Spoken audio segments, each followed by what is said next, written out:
برہنہ ہو جائیں۔ وہی چیز آج بھی چاہتا ہے اور قیامت تک چاہے گا۔ شیاطین کی مقاصد میں سب سے اہم ترین مقصد یہ ہے کہ اس کا عقیدہ بگاڑ دیں، اس کا اعتقاد بگاڑ دیں، اس کے ایمان کو غلط کر دیں۔ دوسرا مقصد یہ ہے کہ اس کو فحش میں مبتلا کر دیں، ننگا کر دیں۔ تیسری چیز، اس کے نتیجے میں کیا حاصل ہوا؟ ان کو جنت جیسی چیز جو ہے ان کے ہاتھ سے کھو گئی، فحش، ننگے پن کا۔ یہ تین اہم ترین مقاصد ہیں۔ اس کے لیے وسائل کیا ہیں بعد میں بتاؤں گا۔ یہ ہے مقاصد شیاطین کے۔ یہ جان لینے کے بعد میں نہیں سمجھتا کہ کوئی شخص ایسے لوگوں کے پاس جائے گا جو شیاطین کے مقاصد پورا کرنے کے لیے بیٹھے ہوئے ہیں، جو انسانیت کو جہنم میں جھونکنے کے لیے بیٹھے ہوئے ہیں، جو انسانیت کے ایمان کو، ان کی حیا اور عصمت کو اور ان کے مال و دولت کو غلط کرنے کے لیے بیٹھے ہوئے ہیں۔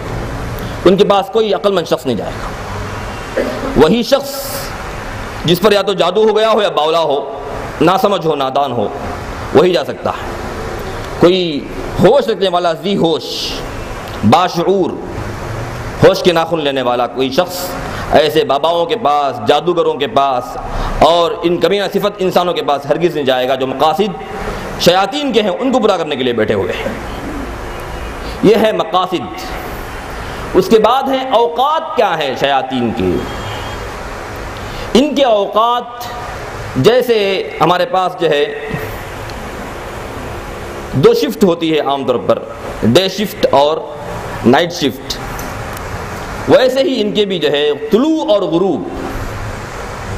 طلوع اور غروب، جب سورج طلوع ہوتا ہے تو رات کے شیاطین بدلتے ہیں، جب سورج غروب ہوتا ہے تو دن کے شیاطین بدلتے ہیں۔ اصل کام تو کرتے ہیں رات کے شیاطین، اصل کام ہوتا ہے رات کے شیاطین کا۔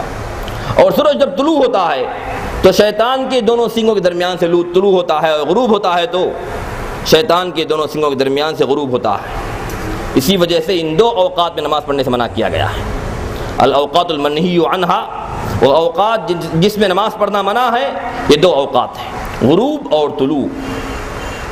اس لیے کہ اس وقت کوئی شخص سجدہ کرے گا شیطان کے لیے ہو جائے گا، تو ان دو اوقات میں سجدہ کرنا منع ہے۔ اب یہ ان دو اوقات میں شیاطین کی شفٹنگ ہوتی ہے۔ اصل کام ہوتا ہے ان کا رات۔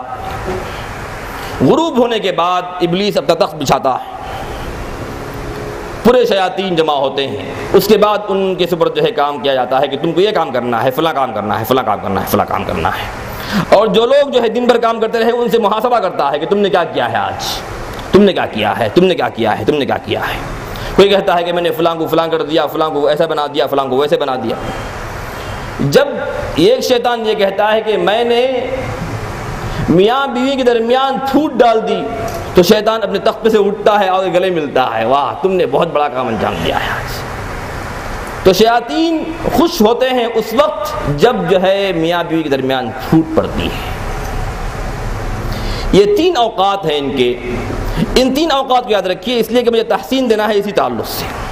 پہلے ہے مقاصد، دوسری چیز ہے اوقات، تیسرے ہے اماکن، کہاں رہتے ہیں شیاطین۔ شیاطین اللہ تعالیٰ نے ان کو فطری طور پر بسایا ہے صحراؤں میں، جنگلات میں، دریاؤں میں، بنجر جگہوں پر۔ یہی ان کا مسکن ہے، یہی ان کے رہنے کی جگہ ہے۔ جب کسی ضرورت سے وہ لوگ آتے ہیں شہر کی طرف تو رہتے ہیں بیت الخلا، یہ ان کا مسافر خانہ ہے۔ اسی لیے آپ صلی اللہ علیہ وسلم نے تاکید کی ہے کہ جب بھی بیت الخلا میں داخل ہوں تو اللہ کی حفاظت میں آ جائیں۔ یہ ان کا مسافر خانہ ہے۔ یہ دو جگہیں ان کی اپنی ہیں، اللہ تعالیٰ نے خود جو ہے ان کو سپرد کیے ہیں۔ دو جگہیں ایسی ہیں جہاں پر ان کو بلایا جاتا ہے بطور مہمان کے۔ یہ ایک ہے درگاہ، دوسری ہے مندر۔ تعجب ہوگا آپ لوگوں کو، گئے تعجب ہوگا اس بات پر کہ درگاہ کا نام اس میں آ رہا ہے۔ یہ جو بیٹھے ہوئے رہتے ہیں مجاور، اکثر و بیشتر اس میں جادوگر ہوتے ہیں۔ یہاں پر جو ہے جادو سیکھا جاتا ہے، سکھایا جاتا ہے، ٹریننگ دی جاتی ہے، خصوصیت کے ساتھ وہ درگاہ جس کے پیچھے قبرستان ہو، اور وہ مندر جس کے پیچھے ہندوؤں کا قبرستان ہو، جسے ہم مسان گٹی کہتے ہیں۔ ان دو جگہوں پر خصوصیت کے ساتھ جادو سیکھا جاتا ہے، سکھایا جاتا ہے، ٹریننگ دی جاتی ہے، مشق کرائی جاتی ہے۔ کڑے جادو ہوتے ہیں یہاں پر، لیکن ہمارے پاس جو ہے مسلمانوں کی ایک بہت بڑی تعداد جاتی ہے وہاں پر۔ ظاہر سی بات ہے کہ ایسی جگہوں پہ جانے سے کیا ہوگا؟ ایمان خراب ہوگا، بابا اپنے گرفت میں لے گا آپ کو، وہی جادو پھینکے گا آپ پر بھی جو جادو دوسروں پر پھینک رہا ہے۔ آپ کا ایمان محفوظ نہیں رہ سکتا یہاں پر۔ خصوصیت کے ساتھ وہ ایک مرض جو اگرچہ ہے جسمانی مرض، لیکن لوگوں نے اسے سمجھا ہے شیطانی مرض، جسے ہم کہتے ہیں چیچک یا چکن پاکس جسے کہتے ہیں۔ جب وہ آتا ہے تو لوگ جو ہے بڑی بڑی داڑیاں، جبے قبے وہاں پر نظر آتے ہیں آپ کو، برقع والی عورتیں نظر آتی ہیں وہاں پر آپ کو۔ کیا ہے؟ جب تک کالی شفا نہیں دے گی اس وقت تک جو ہے شفا نہیں ہوگی۔ اس میں کیا دخل ہے کالی گوری کا؟ یہ جسمانی مرض ہے، یہ دوا کھانے سے صحیح ہو جاتا ہے۔ ظاہر سی بات ہے کہ جن کا اعتقاد نہ ہو، کیا ان کو شفا نہیں ہوتی ہے؟ ان کو بھی شفا ہوتی ہے۔ کئی مسلمان آپ کو مندروں میں نظر آئیں گے صرف اس مرض کے خاطر، اور درگاہوں میں تو ہمارا جو ہے جانا آنا بالکل عام ہے۔ لیکن یہ بات یاد رکھیے کہ 4 مساکن میں 2 مساکن ہیں فطری،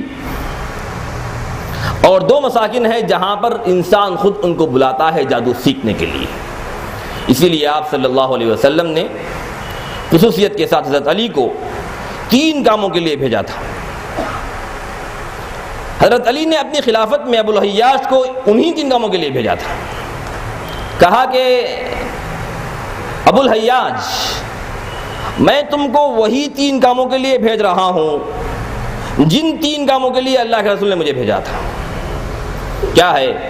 ان ترى قبرا مشرفا الا سويته، جہاں بھی تم اونچی قبر پاؤ تو اس کو برابر کر دو، زمین کے برابر کر دو اس کو۔ ولا صورة الا مسختها، جہاں بھی کوئی تصویر دیکھو تو اس کو پھاڑ کر رکھ دو۔ ولا ساحرا الا قتلته، جہاں بھی تم کوئی جادوگر پاؤ تو اس کو قتل کر دو۔ یہ 3 کام اگر آج ہمارے معاشرے میں ہو جاتے ہیں، سمجھے کہ ہمارا معاشرہ 75% آزاد ہو گیا ان تمام جو ہے بندشوں سے، اس میں یہ معاشرہ بندہ ہوا۔ خصوصیت کے ساتھ عورتیں اس میں بہت ملوث ہیں، عورتوں کا ہجوم، جھنڈ کا جھنڈ وہاں پر وارد ہوتا ہے۔ وجہ کیا ہے؟ ضعیف الاعتقادی، اسلام کی تعلیم سے دوری، جو حقانیت اسلام کی ہے اس کی معرفت کا نہ ہونا۔ یہ 3 کام اگر ہمارے معاشرے میں ہو جاتے ہیں تو سمجھیے کہ ہمارا معاشرہ بہت ہی صاف ستھرا معاشرہ ہے۔ لیکن بدقسمتی سے یہ تینوں کام ہمارے معاشرے میں بہت عروج پر ہیں۔ شاید ہی کوئی گھر ہو جس میں تصویر نہ ہو، شاید ہی کوئی گھر ہو جس میں مسحور یا ساحر نہ ہو، شاید ہی کوئی گھر ہو جو ہے قبروں کی زیارت نہ کرتا ہو۔ یہ 3 کام اللہ کے رسول صلی اللہ علیہ وسلم نے خصوصیت کے ساتھ حضرت علی کو اس پر مامور فرمایا تھا۔ تو مجھے یہ بتانا ہے کہ جادو کے یہ 2 مساکن جہاں پر وہ لوگ ہندو کام کرتے ہیں، وہی کام ہم یہاں پر قبروں پر کرتے ہیں۔ کوئی فرق نہیں ہے ان دونوں میں۔ اگر آپ غور کریں گے اس بات پر کہ ہم کہاں جا رہے ہیں، حقیقت میں ہمارے قدم کہاں اٹھ رہے ہیں۔ اس کے بعد شیاطین کے احوال کیا ہیں؟ کن احوال میں شیاطین انسانوں پر وارد ہوتے ہیں اور داخل ہوتے ہیں اندر؟ احوال الشیاطین۔ پہلی حالت، انسان جب غصے میں رہتا ہے، غصہ تو آتا ہے، کس کو نہیں آتا غصہ؟ سب کو آتا ہے تقریباً۔ یہ ہے انسانی غصہ، لیکن جب اس کے اندر شیطانی غصہ آتا ہے تو آپے سے باہر ہو جاتا ہے، لال پیلا ہو جاتا ہے، چراغا ہو جاتا ہے، ایسی چیزیں بکتا ہے جو عام طور پر نہیں بکتا ہو۔ وہاں پر سمجھ لیجئے کہ اب اس کے اندر شیطان داخل ہونے کے لیے اپنی راہ ہموار کر چکا ہے۔ آپ صلی اللہ علیہ وسلم کے پاس ایک شخص آیا، اس نے کہا کہ اللہ کے رسول مجھے نصیحت کیجیے۔ آپ نے فرمایا کہ لا تغضب، غصہ مت کرو۔ راز کی بات یہی تھی۔ غصہ ایک عام غصہ ہوتا ہے، بار بار غصہ ہونا، ایسا غصہ ہو جانا کہ جو ہے انسانی حد سے باہر نکل جائے، یہ شیطانی غصہ ہے۔ اس وقت مداخل کھل جاتے ہیں، شیطان داخل ہو جاتا ہے۔ دوسری حالت کیا ہے؟ شدت الحزن او حزن، انتہائی غمگین۔ غم ہوتا ہے کسی کے مر جانے پر، کوئی چیز فوت ہو جانے پر، اولاد نافرمان ہو جانے پر، یا کوئی مصیبت آ جانے پر غم ہوتا ہے۔ کس کو نہیں ہوتا غم؟ سب کو ہوتا ہے۔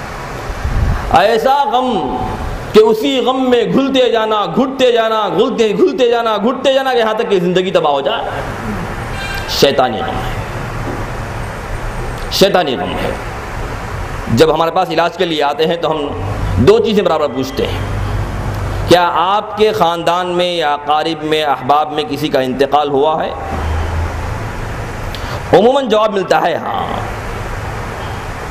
وجہ یہ ہے کہ وہاں پر ماتم اس درجہ ہوتا ہے، اس درجہ غم کا اظہار ہوتا ہے کہ شیاطین بہت آسانی سے داخل ہو جاتے ہیں اندر۔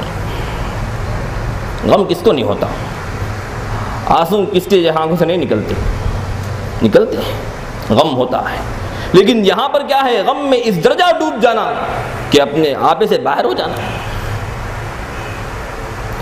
آپ نے فرمایا کہ فلیس منا من شق الجیوب وضرب الخدود ودعا بدعوى الجاہلیہ۔ وہ شخص ہم میں سے نہیں جس نے اپنے گال پیٹے اور اپنے گریبان کو چاک کیا اور جاہلیت کی پکار پکاری۔ آج دیکھیے جہاں بھی کوئی شخص مر جاتا، کسی کا انتقال ہو جاتا،